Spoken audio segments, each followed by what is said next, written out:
नमस्कार दोस्तों, आप सभी का वनडे एग्ज़ाम विदारवी के ऑनलाइन प्लेटफॉर्म पर स्वागत है। दोस्तों, आज से हम हिंदी साहित्य का इतिहास की एक महत्वपूर्ण क्लास शुरू करने जा रहे हैं जो बहुत ही डीपली होगी। दोस्तों, इसमें सभी टॉपिक को कवर किया जाएगा जो आपके आने वाली परीक्षाओं के लिए बहुत ही महत्वपूर्ण होगा। तो आइए देखते हैं दोस्तों, हिंदी साहित्य के बारे में विशेषतर रूप से चर्चा करते हैं। हिंदी साहित्य नदी की प्रवाह की तरह होता है जो निरंतर आगे बढ़ता है। इसमें ना कोई रुकावट आती है और ना ही कोई इसे भंग कर सकता है। हाँ, समय के साथ साथ उसमें परिवर्तन आते रहते हैं और परिवर्तन के अनुरूप साहित्य को नई प्रवृत्तियाँ, नई दिशाएं मिलती हैं। किसी भी साहित्य के इतिहास का काल विभाजन करने की सर्वाधिक उपयुक्त प्रणाली उस साहित्य में प्रवाहित साहित्य धाराओं, विविध प्रवृत्तियों के आधार पर उसे विभाजित करना है। युग की परिस्थितियों के अनुकूल साहित्य की विषम तथा शैलीगत प्रवृत्तियाँ परिवर्तित होती हैं। हिंदी साहित्य के विषय में भी यही बात युक्तियुक्त प्रतीत होती है। एक विशेष काल में समाज की विशेष परिस्थितियां एवं तत्संबंधी विचारधाराएं रही हैं और उन्हीं के अनुरूप साहित्यिक रचनाएं प्रस्तुत हुई हैं।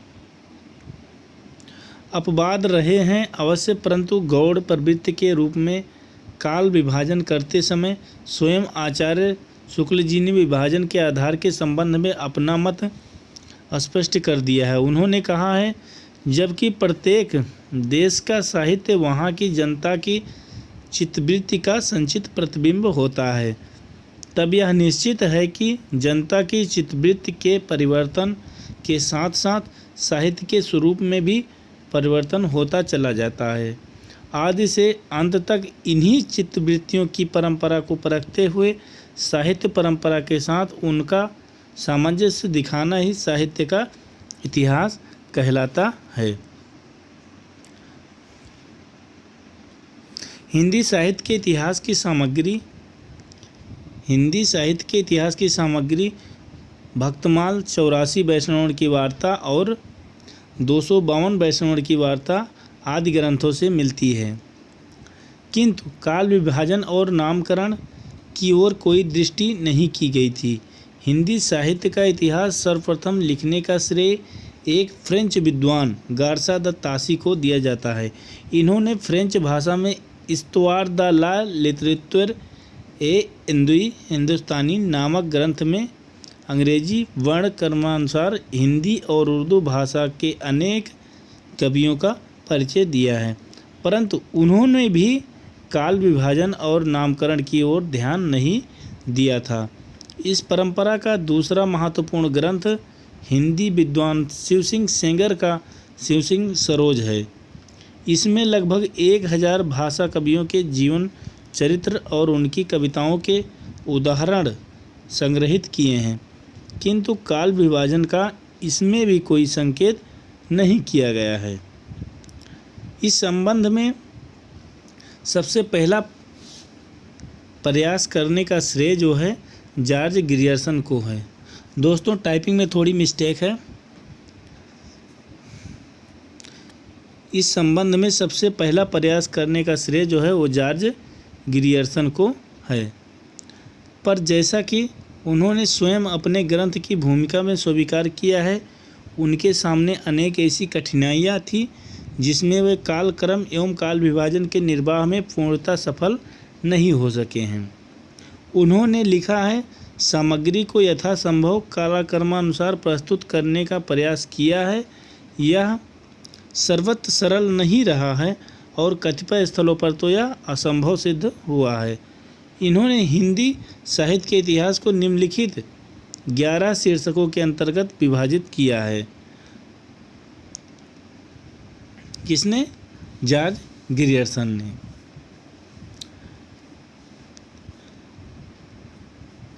चारण काल 1702 से 1300 ईस्वी तक माना है। 15वीं सदी का धार्मिक पुनर्जागरण, जायसी की प्रेम कविता, ब्रज का कृष्ण काव्य संप्रदाय, मुगल दरबार, तुलसीदास, रीति काव्य, तुलसी के अन्य प्रवर्ती, 18वीं शताब्दी, कंपनी के शासन में हिंदुस्तान और महारानी विक्टोरिया के शासन में हिंदुस्तान। डॉक्टर गिरियर्सन के काल विभाजन में अनेक असंगतियाँ, न्यूनता एवं त्रुटियाँ होते हुए भी प्रथम प्रयास होने के कारण इनका अपना महत्व है। आगे चलकर मिस्र बंधुओं ने अपने मिस्र बंधु विनोद, जो कि 1913 ईस्वी में लिखा गया था, में काल विभाजन का नया प्रयास किया, जो प्रत्येक दृष्टि से गिरियर्सन के प्रयास से बहुत अधिक प्रौढ़ एवं विकसित कहा जा सकता है। इनका काल विभाजन इस प्रकार है, यानी मिस्र बंधुओं का काल विभाजन क्या था? आरंभिक काल, आरंभिक काल, पूर्व आरंभिक काल या उत्तर आरंभिक काल, मध्यकाल, पूर्व मध्यकाल या प्रौढ़ मध्यकाल, अलंकृत काल या पूर्व अलंकृत काल, उत्तर अलंकृत काल, परिवर्तन काल, वर्तमान काल। ठीक है दोस्तों, इनकी समय सीमा आप देख लेना, स्क्रीनशॉट ले सकते हो, लेना चाहो तो। मिस्र बंधुओं के पश्चात आचार्य रामचंद्र शुक्ल जी ने सन 1929 में हिंदी साहित्य का इतिहास प्रस्तुत करते हुए काल विभाजन का नया प्रयास किया। इनके काल विभाजन में अधिक सरलता, स्पष्टता एवं सुबोधता है। अपनी इसी विशेषता के कारण वह आज तक सर्वमान्य एवं सर्वत्र प्रचलित हैं। उनका काल विभाजन इस प्रकार है, किनका? आचार्य रामचंद्र शुक्ल जी का काल विभाजन जो है इस प्रकार है। आदिकाल, पूर्व मध्यकाल, उत्तर मध्यकाल, आधुनिक काल, यानी कि रामचंद्र शुक्ल जी ने दोहरा नामकरण किया है प्रत्येक युग का। आदिकाल को वीरगाथा काल भी कहा है, पूर्व मध्यकाल को भक्ति काल भी कहा है, उत्तर मध्यकाल को रीति काल भी कहा है, आधुनिक काल को गद्य काल भी कहा है। और इनकी समय सीमा जो है संवत 1050 से 1375 आदिकाल, 1375 से 1700 संवत तक जो है मध्यकाल, पूर्व मध्यकाल, और उत्तर मध्यकाल 1700 से 1900 संवत तक, और आधुनिक काल संवत 1900 से अब तक।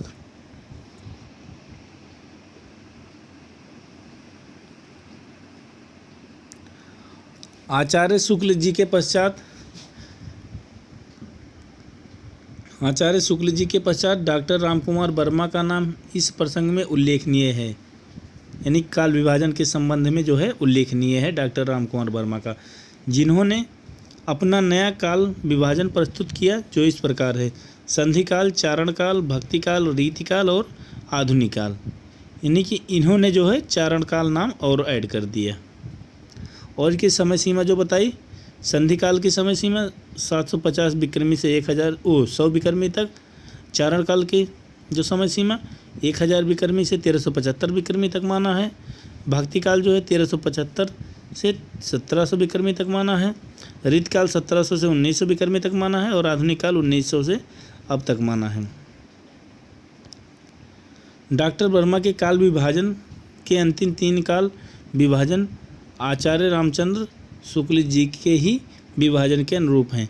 केवल वीरगाथा काल के स्थान पर चारण काल एवं संधि काल नाम देकर अपना नयापन स्थापित किया है। क्या नयापन स्थापित किया है?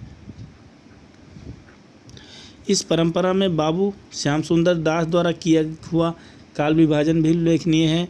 उनके काल विभाजन में आचार्य शुक्ल जी से कोई अधिक भिन्नता नहीं है। उनका काल विभाजन इस प्रकार है। बाबू डॉक्टर श्याम सुंदर दास का काल विभाजन देखते हैं। आदिकाल, पूर्व मध्य युग, उत्तर मध्य युग और आधुनिक युग। ठीक है दोस्तों, इनकी समय सीमा आप देख सकते हो। उपर्युक्त काल विभाजन की परंपरा में आचार्य शुक्ल जी के बाद कुछ विद्वानों ने थोड़ा बहुत परिवर्तन करके अपना काल विभाजन प्रस्तुत करने का प्रयास किया है, परंतु शुक्ल जी का इतिहास लेखन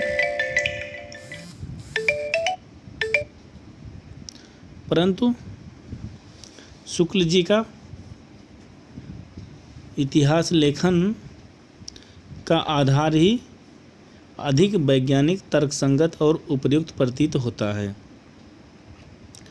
डॉक्टर गणपत चंद्र गुप्त ने अपने ग्रंथ हिंदी साहित्य का वैज्ञानिक इतिहास में उनका अनुमोदन किया है। उनका काल विभाजन इस प्रकार है, यानी गणपति चंद्र गुप्त का काल विभाजन प्रारंभिक काल, पूर्व मध्यकाल, उत्तर मध्यकाल और आधुनिक काल। उनकी समय सीमा आप देख सकते हो दोस्तों। इस परंपरा में डॉक्टर नागेंद्र का भी नाम उल्लेखनीय है। उन्होंने हिंदी साहित्य का काल विभाजन का नाम इस प्रकार किया है: आदिकाल, भक्तिकाल, रीतिकाल और आधुनिक काल। उनकी समय सीमा आप देख सकते हो दोस्तों। और आधुनिक काल को पुनर्जागरण काल, जिसे भारतेंद्र काल भी के नाम से भी जाना जाता है, जागरण सुधार काल, द्विवेदी काल के नाम से जाना जाता है, छायावाद काल, छायावादोत्तर काल, प्रगति काल या प्रयोग काल, नव लेखन काल। प्रयुक्त तो सभी विद्वानों के काल विभाजन में आचार्य शुक्ल जी का काल विभाजन ही सर्वसम्मत एवं उपयुक्त माना जाता है। हिंदी साहित्य का नामकरण। हिंदी साहित्य के काल विभाजन को लेकर विद्वानों में अधिक मतभेद नहीं है, केवल हिंदी साहित्य के आरंभ को लेकर मतभेद है। उसमें भी मुख्यतः दो वर्ग हैं। एक वर्ग हिंदी साहित्य का प्रारंभ 7वीं शताब्दी से मानता है और दूसरा वर्ग जो है 10वीं शताब्दी से मानता है। वास्तव में 7वीं शताब्दी से 10वीं शताब्दी के कालखंड को हिंदी साहित्य की पृष्ठभूमि के रूप में स्वीकार कर लिया जाए तो यह मतभेद भी समाप्त हो जाता है, क्योंकि इस कालखंड की रचनाएं अपभ्रंश में हैं और अपभ्रंश से ही हिंदी भाषा का जन्म हुआ है। हिंदी भाषा एवं साहित्य की मूल चेतना को जानने के लिए इस कालखंड की भाषा के स्वरूप एवं साहित्य धारा को समझना अति आवश्यक है। हिंदी साहित्य के विभिन्न कालखंडों के नामकरण को लेकर विद्वानों में मतभेद है। मुख्यतः 10वीं शताब्दी से 14वीं शताब्दी तक के आरंभिक कालखंड निकादिकाल और 17वीं शताब्दी से 19वीं शताब्दी तक के कालखंड रीतकाल के नामकरण को लेकर ही अधिक मतभेद है।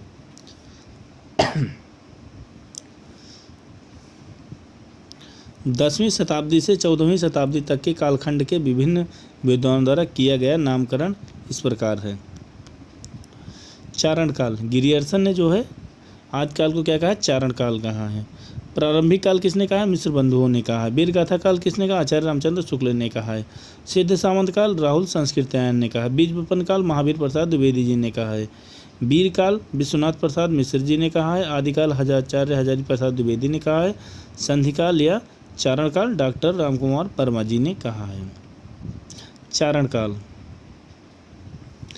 गिरियर्सन ने सर्वप्रथम हिंदी साहित्य इतिहास के आरंभिक काल का नामकरण चारण काल का किया है, किंतु इस नामकरण का कोई ठोस प्रमाण वह प्रस्तुत नहीं कर सके हैं। उन्होंने चारण काल 643 ईस्वी से माना है, जबकि 1000 ईस्वी तक चारण कवियों द्वारा लिखित कोई रचना उपलब्ध नहीं होती, अतः यह नामकरण जो है उपयुक्त नहीं है। प्रारंभिक काल के बारे में देखते हैं दोस्तों। मिश्र बंधुओं ने 643 ईस्वी से 1386 ईस्वी तक के काल को प्रारंभिक काल के नाम से अभिहित किया है। यह नाम किसी साहित्यिक प्रवृत्ति का द्योतक नहीं है, यह एक सामान्य संज्ञा है जो हिंदी भाषा के प्रारंभ को बताती है, अतः यह नाम भी तर्कसंगत नहीं है। वीरगाथा काल देखते हैं दोस्तों नामकरण के बारे में। आचार्य रामचंद्र शुक्ल ने अपने हिंदी साहित्य के इतिहास में संवत 1050 से लेकर 1375 ईस्वी तक की कालावधि को वीरगाथा काल नाम दिया है। अपने मत के समर्थन में उन्होंने क्या कहा है? किसने? आचार्य रामचंद्र शुक्ल जी ने आदिकाल की दीर्घ परंपरा के बीच प्रथम 150-200 वर्षों के भीतर तो रचना की किसी विशेष प्रवृत्ति का निश्चय नहीं हो पाता है। धर्म, नीति, श्रृंगार, वीर सब प्रकार की रचनाएं दोहों में मिलती हैं। इस अंतर्दृष्ट लोक प्रवृत्ति के उपरांत जब से मुसलमानों की चढ़ाइयाँ आरंभ होती हैं, तब से हम हिंदी साहित्य की प्रवृत्ति विशेष रूप से में बांधती हुई पाते हैं। राजाश्रित कवि और चारण जिस प्रकार रीति श्रृंगार आदि के फुटकल दोहे राजसभाओं में सुनाया करते थे, उसी प्रकार अपने आश्रयदाता राजाओं के पराक्रम पूर्ण चरित्रों या गाथाओं का भी वर्णन किया करते थे। यह प्रबंध परंपरा रासों के नाम से पाई जाती है, जिसे लक्ष्य करके इस काल को हमने वीरगाथा काल कहा है। शुक्ल जी ने इस युग का नामकरण करने के लिए जिन 12 ग्रंथों का आधार बनाया वह ग्रंथ कौन कौन से हैं?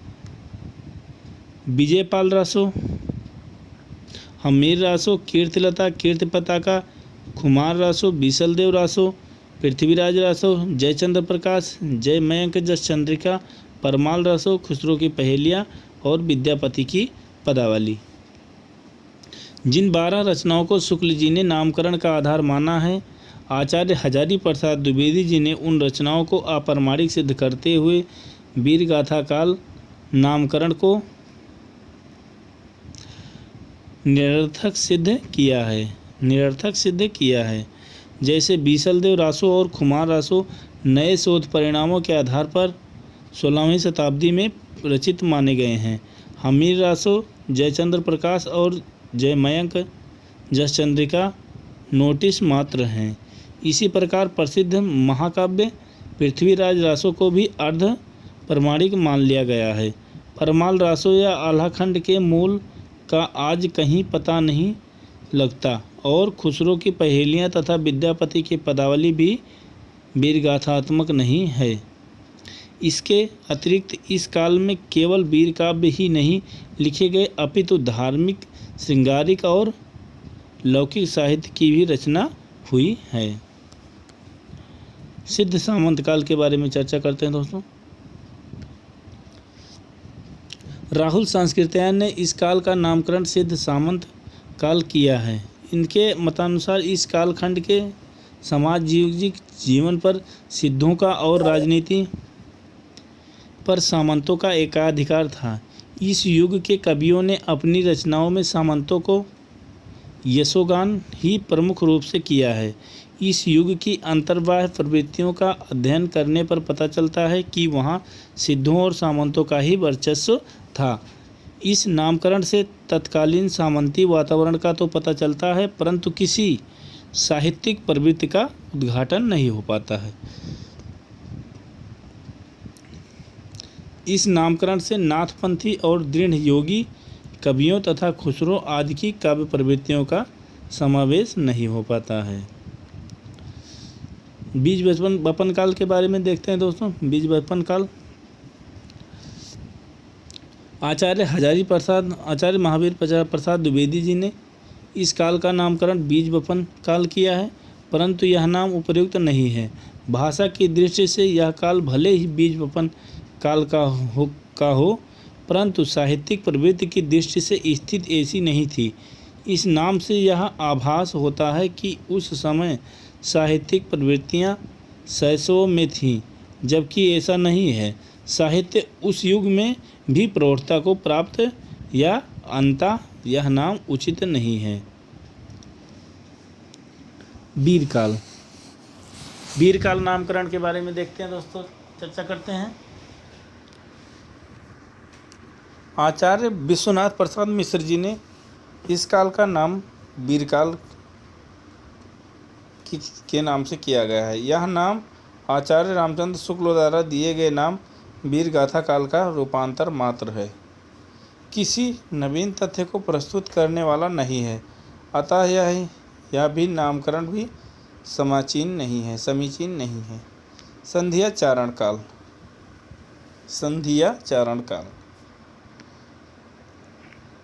डॉक्टर रामकुमार वर्मा ने आदिकाल को 2 खंडों में विभाजित कर संधिकाल या चारणकाल नाम दिया है।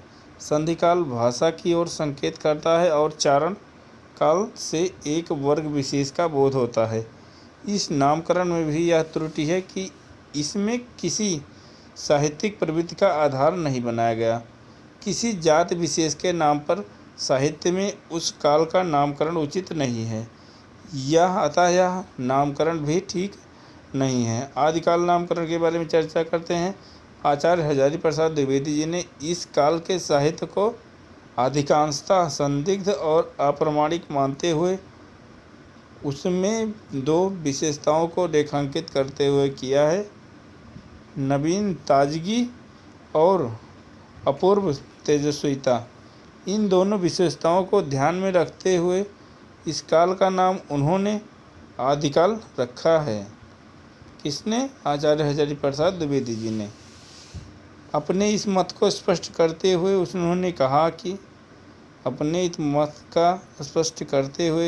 उन्होंने कहा कि वस्तुतः हिंदी का आदिकाल शब्द एक प्रकार की भ्रामक धारणा की सृष्टि करता है और श्रोता के चित्त में यह भाव पैदा करता है कि वह काल कोई आदिम मनोभावापन्न, पारंपरिक, विनोदमुक्त काव्य रूढ़ियों एवं अछूत साहित्य का काल है।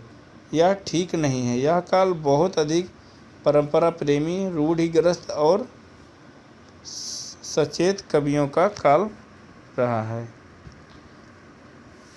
इस प्रकार वास्तव में आदिकाल प्रारंभ न होकर परंपरा के विकास का सूचक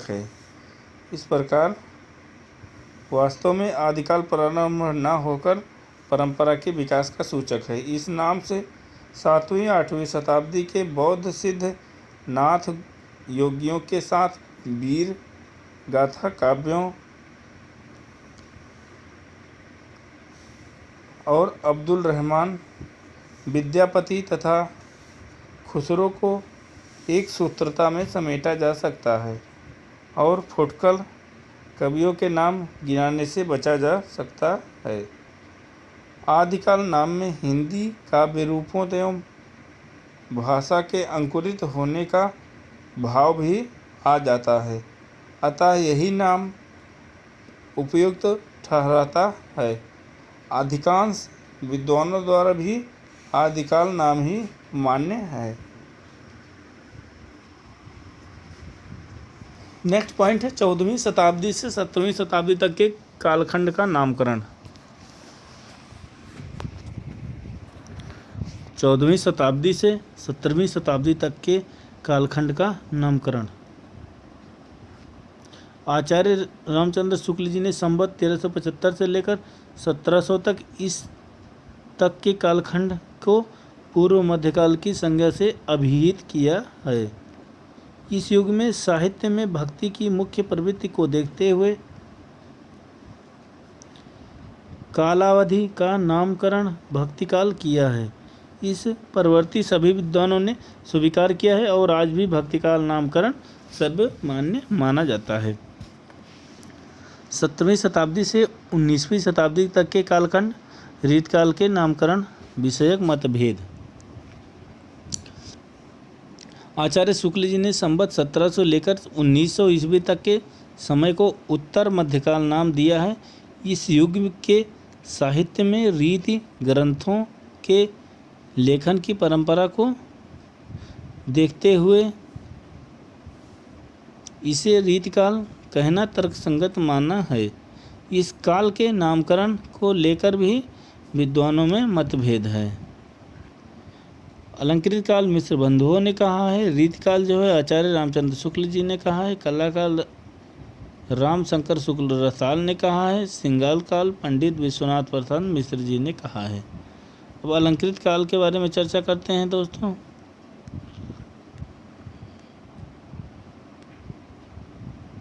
मिश्र बंधुओं ने इस युग का नामकरण अलंकृत काल करते हुए कहा है कि रीतकालीन कवियों ने जितने आग्रह के साथ रचना शैली को आकृत करने का प्रयास किया है उतना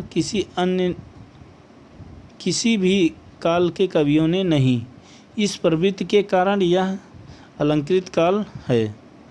इस काल को अलंकृत काल कहने का दूसरा कारण यह है कि इस काल के कवियों ने अलंकार निरूपक ग्रंथों के लेखन में विशेष रुचि प्रदर्शित की है।